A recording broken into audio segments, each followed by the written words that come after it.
Just in case you're interested, HIV was virtually unknown for all of recorded history until around the 60s, 70s, and 80s. And interestingly enough, and this is why it is a massive conspiracy, because human lives are implicated in this being true. So I think it was in San Francisco, they found in the modern, last half of the 20th century, that there were a lot of cases, okay? Oh, and by the way, I'm pretty sure the person that discovered HIV,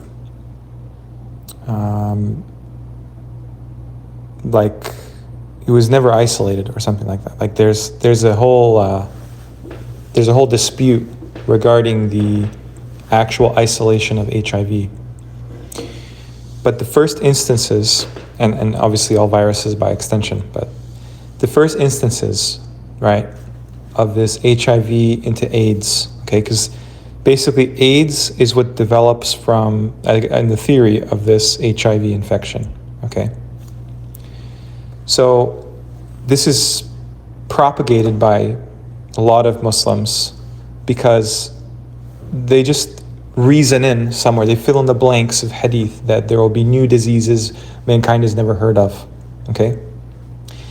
Even though the same hadith corpus also says there's no basis to infection. So that means diseases, if they do come about, if that's true, and they've never happened in history, they will not come about by infection. You know why? Because there's a hadith where somebody asks the Prophet about this disease on all the camels. They call it mange, right? Like rabies. And the Prophet says, okay, if it came from this camel, where did the first camel get it from? And they don't know how to respond. They're like dumbfounded. How did we not think of that?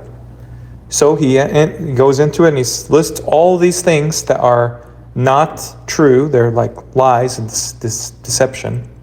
And one of them is called adwa, something like that, which means infection.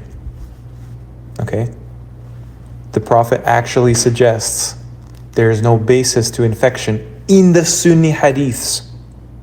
When the same Sunni hadiths contradict that, or at least give the wrong impression, say that there are new diseases that will come about. Clearly, if that's true, it's not HIV. So back to HIV. Where did they find the first instances of this disease? Unfortunately, the first instances of this disease, which is why it has a connotation that it does today, are from the earliest gay community in San Francisco.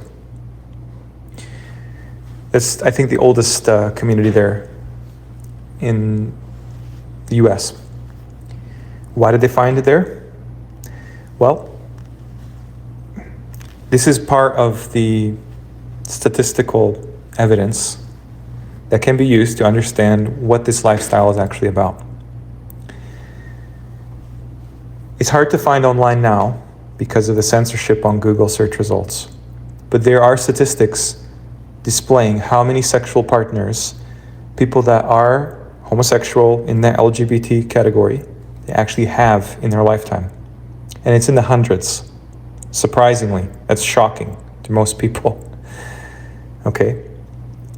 And so essentially what it presumes is that somebody that is already on that spectrum, okay, that identity, they are somebody that's already into pornography, already into zina, already into fornication. Between opposite sexes and with the same one afterwards. It's just basically a more like extreme version of, intergender fornication.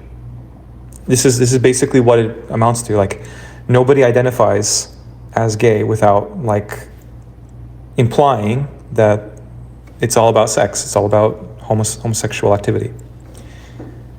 Well, that's not the only thing that sets them apart from other communities. At least in that example where they found HIV. They found it, coincidentally. They actually abused needles with certain drugs like heroin, okay? That's what that culture does, okay? I mean, that's been there before the internet. So you can imagine how bad it is now. I mean, San Francisco has a huge problem with homelessness, huge problem with drug addiction. Some of the worst drugs, like people describe areas of San Francisco and other major metropolitan cities in the North America as having zombies, okay? Because of the astoundingly negative effects of these kind of drugs.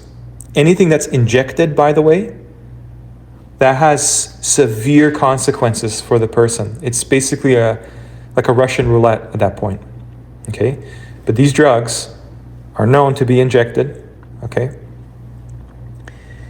And this community at that time, let alone now, who knows? I mean, I'm not an expert. I'm just telling you what I remember hearing. They abuse this more than any other population there, by far. So the effect it has, taking these hard drugs, having this lifestyle, okay, which you can describe that whatever you want, but there are severe consequences to continuing and going deeper into that lifestyle, irrespective of what's haram and halal. It's already provable this is harmful. It's probably where the word haram entered English, is through harm, okay? So what happens? The people become immunocompromised. Their immune system is shut down. Before HIV, before any medication, before any diagnosis. Why? Look at their lifestyle. It's absolutely damaging. It's damaging. And so what happens? They go to a checkup, and this is usually how HIV is actually diagnosed. It's not diagnosed with a test, usually. It's diagnosed with a questionnaire. Can you imagine? You just tell the doctor or physician or whatever, hey, I have this issue, and I am gay, and yeah, I do have many sexual partners, blah, blah, blah, blah, blah, blah, blah, okay? Think about it. They're just going to assume, oh, you have a high risk and you probably have HIV. That's it. That's the diagnosis. So what do? They put them on drugs. And the drugs suppress your immune system. Funny enough. I can't remember what it's called. But basically the idea is like, it's like the same thing as chemotherapy for cancer patients. It kills all of your healthy cells, whatever you have left, along with everything else. So the person gets sicker and sicker and sicker on the medication. It's like you just substitute the hard illicit drugs with prescribed ones. And you wonder why people die from AIDS. They don't have a fighting chance when their body is attacked from every angle.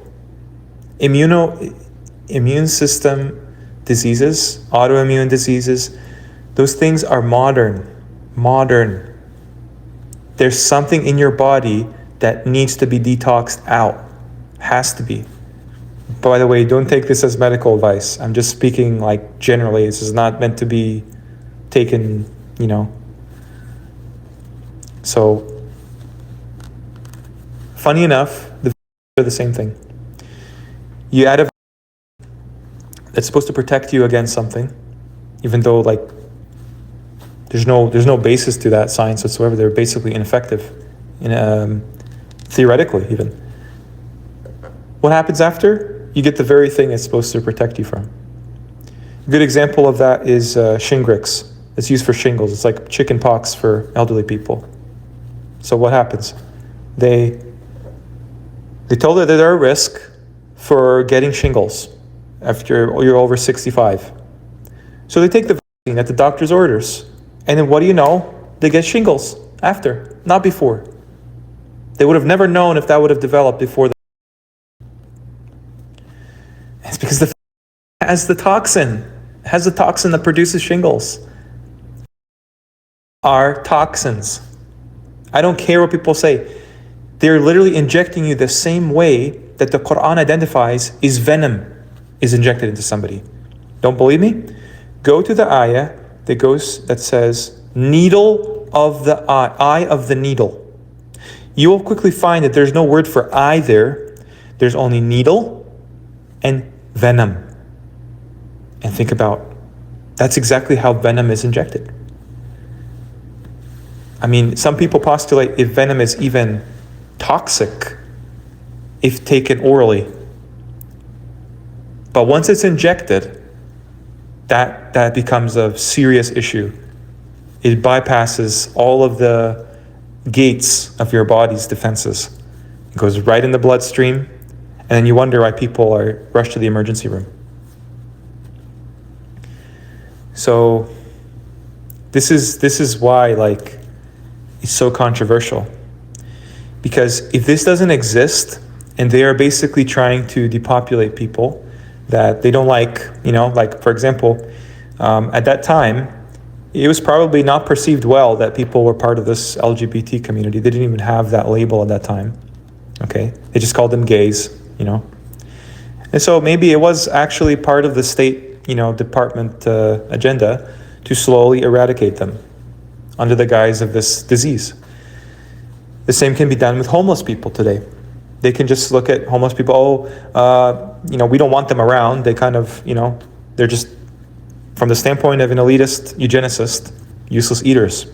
They can view anyone like that. They can call you a Jew and exterminate you. They can call you, a terrorist and get rid of you. Put you into Guantanamo Bay. This is an ongoing thing. Governments eradicate parts of the population regularly. That's what it is. So when you go somewhere like Africa and other third world, countries like those in Africa, what do? They say there's a HIV epidemic. How do you test somebody to being HIV positive? It will actually be the case that a lot of these diagnoses, people will just turn up positive and they'll never actually wonder why. For example, tetanus, okay? Or no, was it tetanus?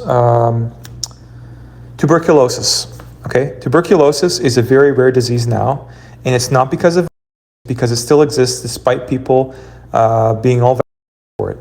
It's a disease truly lifestyle conditions. That's why it's supposed to have been eradicated and yet it still exists.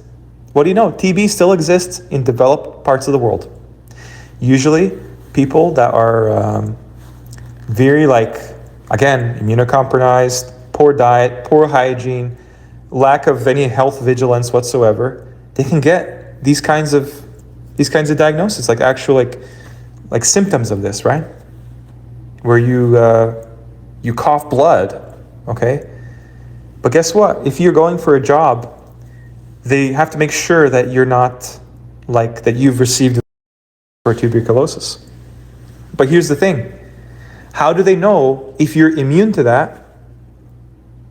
And how do they know if you're just a carrier or you're have a latent, they don't know. A lot of ethnicities will test positive for different diseases when they have no symptoms, never have, never will. They're just immune. That's why certain ethnicities are more predisposed to some diseases other than other ethnicities. There's virtually no depression in sub-Saharan Africa. Just none. There's virtually no lung cancer in China. It's all stomach cancer. So you see, it's not the same for everyone.